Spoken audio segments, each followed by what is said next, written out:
Nama saya Nurpina, saya dari Prodi Pendidikan Bahasa dan Sastra Indonesia. Saya mahasiswa dari STKIP Persada Katulistiwa Sintang. Di sini saya akan memerankan monolog yang berjudul Demokrasi karya Putu Wijaya.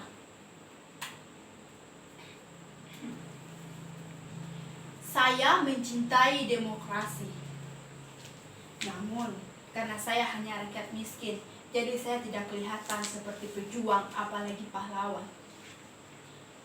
Muka saya cantik kan? Tapi foto saya tidak pernah masuk koran. Saya juga tidak pernah jadi tontonan orang-orang. Saya hanya berjuang di lingkungan RT Gang Gugus Depan. Di RT yang saya pimpin, semua warga pro demokrasi. Mereka mendukung tanpa syarat, dan dengan meringgasnya mereka akan berkoar jika ada anti demokrasi.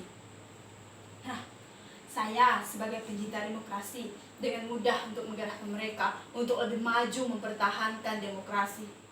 Mereka kompak kalau sudah membela demokrasi. Kok diam? Tidak percaya? Mau bukti? Mau. Boleh. Demokrasi! Demokrasi. Demokrasi! Demokrasi. Nah, benar kan? Tapi salah sedikit, tak seorang pun yang benar-benar mengerti apa itu demokrasi. Pokoknya demokrasi itu bagus, sesuatu yang pantas diperjuangkan sampai ke titik darah penghabisan. Nah, lo bayangin, darah lo habis Anda masih berjuang. Sesuatu yang butuh pengorbanan, sesuatu yang menunjang suksesnya pembangunan menuju masyarakat yang adil dan makmur. Nah, itu kata mereka, bukan kata saya. Saya memang paham. Tapi saya rasa itu sudah cukup. Karena saya sendiri tidak terlatih sebagai juru penerang untuk arti demokrasi. Saya takut batasan-batasan yang saya sampaikan disalahgunakan, apalagi sampai terjadi perbedaan tafsir yang kemudian menjadikannya bertolak belakang. Atau mungkin karena saya sendiri tidak benar-benar mengerti apa itu demokrasi. Pada suatu kali, di RT membentang sepanjang gang Gugus Depan, dapat kunjungan dari petugas yang mengaku dari kelurahan dengan pasal akan diadakan pelebaran jalan, sehingga setiap rumah akan dicabik 2 meter. Mereka menghimbau agar kami kayak warga-warga yang lain dapat merelakan kehilangan itu demi kepentingan bersama. Walaupun hanya 2 meter, tapi itu sangat penting artinya bagi pembangunan di masa yang akan datang. Warga kita tercengang. 2 meter, kok enak saja mau mengambil 2 meter demi pembangunan. Pembangunan siapa? Bagaimana kalau rumah kami hanya 6 meter kali 4 dan diambil 2 meter kali 6? Rumah kami hanya cukup gang. Dan bagaimana kami bisa hidup dalam gang dan kapasitas rata-rata 5 orang anak? Tidak, itu tidak mungkin. Tapi ini sudah menjadi keputusan kita bersama. Warga kita makin tercengang. Keputusan bersama bagaimana? Tanpa remukan dengan kami yang punya rumah. Macam kaum Nero saja kau. Soalnya masyarakat di sebelah sana, mereka semua adalah karyawan yang aktif pabrik tekstil. Mereka memerlukan jalan yang tembus kendaraan, dan dengan difungsikan gang Gugus Depan ini menjadi jalan yang tembus kendaraan bermotor, mobilitas warga hendak masuk dan pulang lebih cepat, dan itu berarti sumbangan pada pembangunan mikrolet dan bajai akan bisa masuk, dan pembangunan itu akan dinikmati juga oleh masyarakat di sebelahnya, dan ini sudah diperhitungkan dari masa ke masa. Diperhitungkan dari masa ke masa. Diperhitungkan dari masa ke masa bagaimana? Kami tidak pernah ditanya apa-apa. Tanah ini milik kami, bantah saya. Dan tak lama kemudian, sejumlah warga dari kiri kanan kami datang. Mereka menghimbau agar kami mengerti persoalan mereka. Dan mereka mengatakan sedikit pengorbanan, ratusan kepala dari kiri kanan akan tertolong. Dan mereka mengatakan bahwa ini sebagai perbuatan yang mulia. Dan mereka mengingatkan sekali lagi betapa penting pelebaran jalan itu. Dan mereka mewanti-wanti Jikalau kami tidak menyetujui itu, maka mereka akan mengancam. Heh, heh. Jika saudara-saudara menghambat atau menghalang-halangi atau berbuat tidak-tidak, maka sesuatu yang buruk akan terjadi. Paham? Berbuat yang tidak-tidak. Berbuat yang tidak-tidak apa? Kami terjepit di antara kepentingan bersama dan belum selesai berunding, tapi pelebaran jalan itu sudah dilaksanakan. Tanpa minta izin lagi, sebuah bluser datang. Mereka menggaruk 2 meter di RT kami. Warga kami panik. Jangan, jangan. Ini tanah kami. Sejak nenek moyang kami sudah di sini. Dulu kakek-kakek kami tanahnya lebar. Tiap-tiap orang mempunyai 2-3 tenggalan rumah. Tapi sudah dibagi sama anak dan cucunya. Dan ada juga yang sudah dijual. Dan ini tanah warisan. Jangan, Pak, jangan.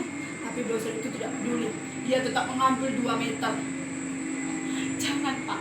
Kalau Bapak ambil 2 meter, rumah kami tinggal kandang ayam.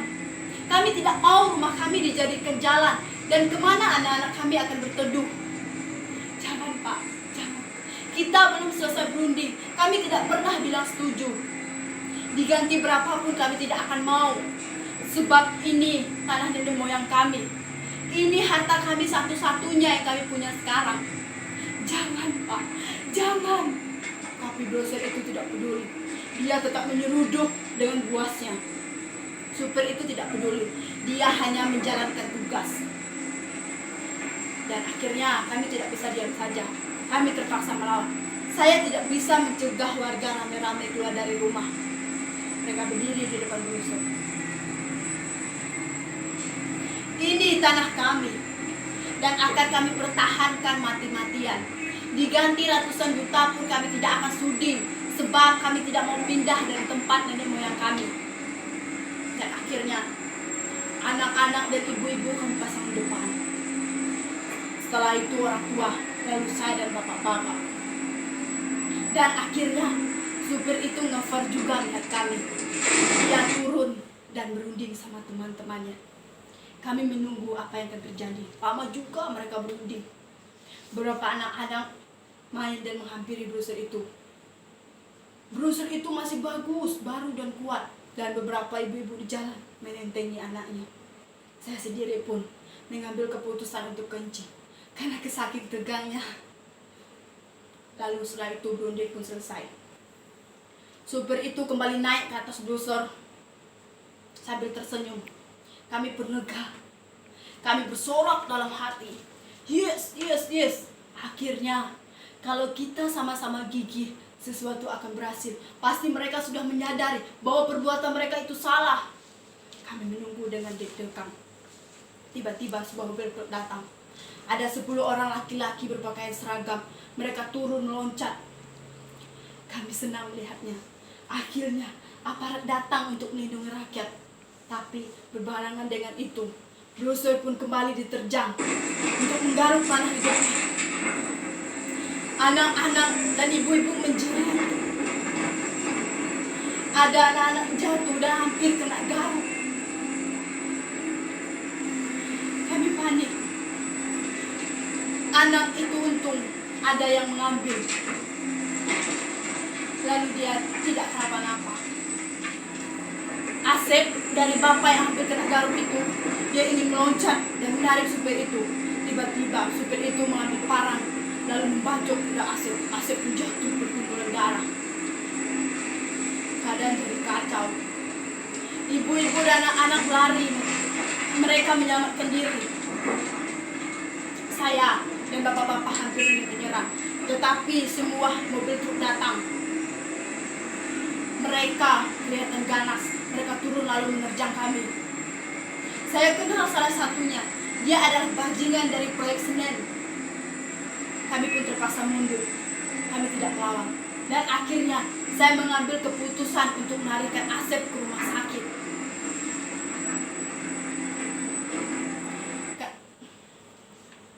Lalu Saya bingung, cara apa lagi yang harus saya lakukan. Akhirnya otak saya pun berputar. Saya memberanikan diri untuk menemui direktur pabrik tekstil.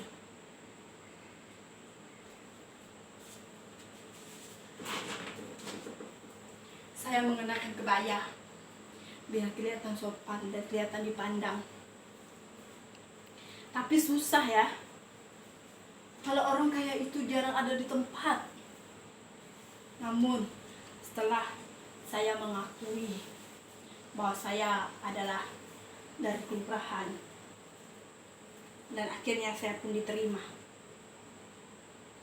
Lalu setelah itu dia tahu bahwa saya bukan dari kelurahan, melainkan korban penggusuran. Tapi dia pintar. Dia cepat tersenyum. Dia mengguncang-guncang tangan saya. Lalu saya semprot bahwa saya tidak sudi untuk dipangkas. Dia bingung. Dia geleng-geleng seperti orang tidak percaya. Lalu dia memanggil sekretarisnya dan berunding sama temannya. Lalu setelah itu dia kembali memandangi saya seperti orang gila.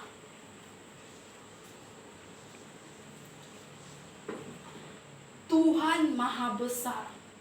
Saya sungguh tidak tahu apa yang terjadi. Saya minta maaf.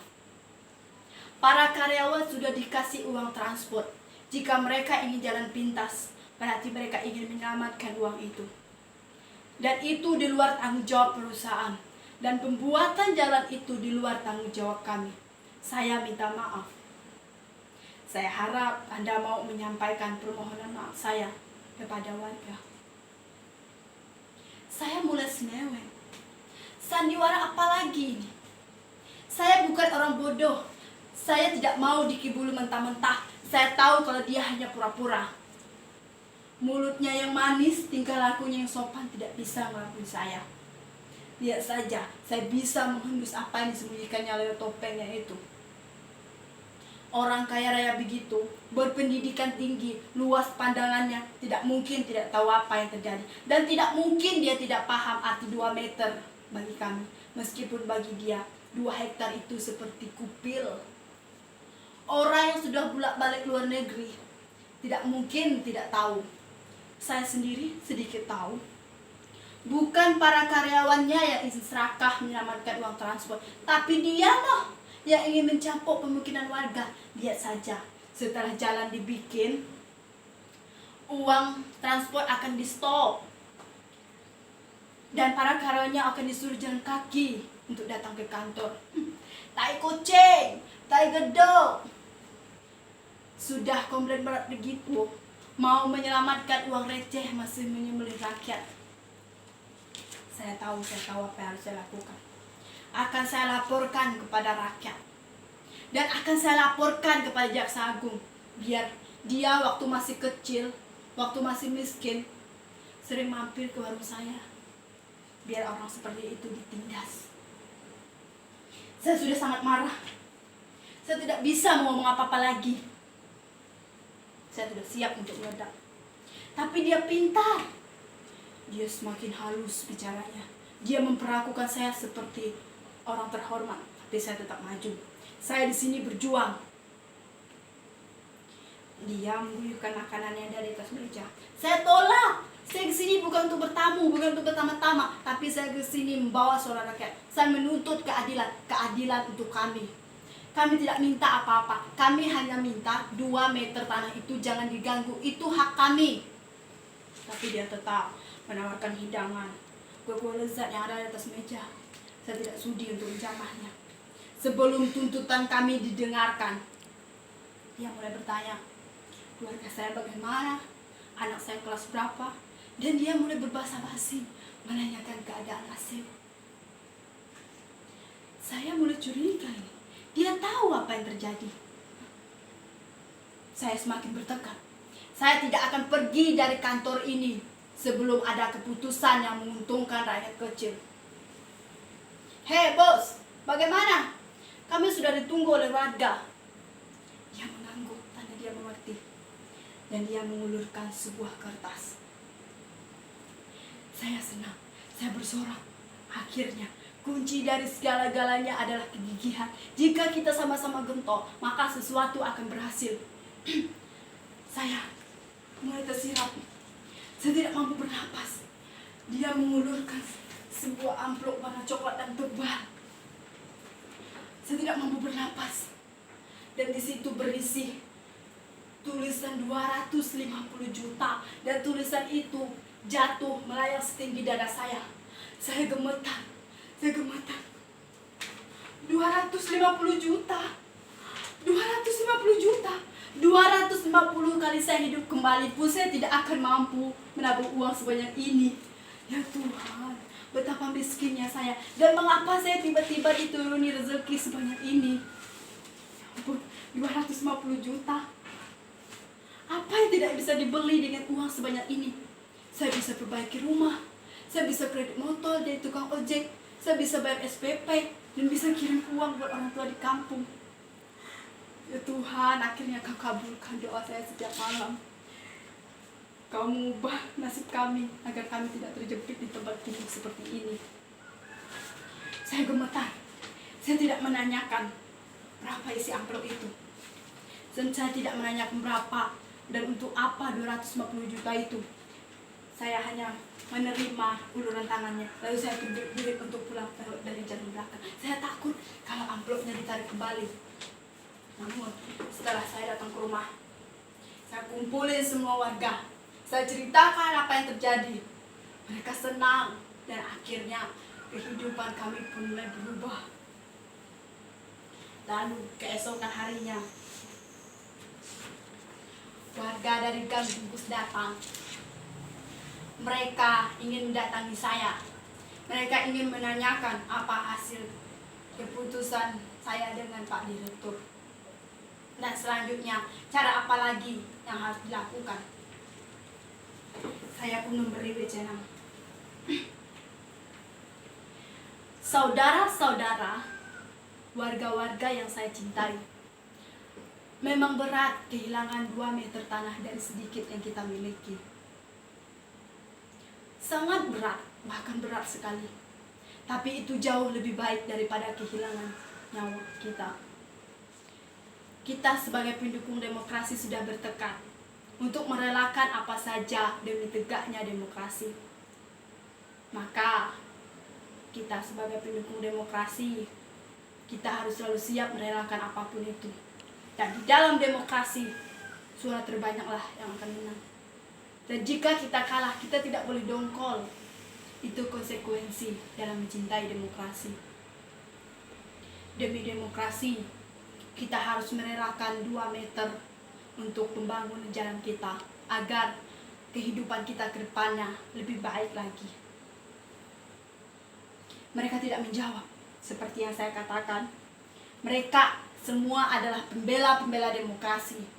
Kalau atas nama demokrasi, mereka merelakan segala-galanya. Mereka pergi satu persatu.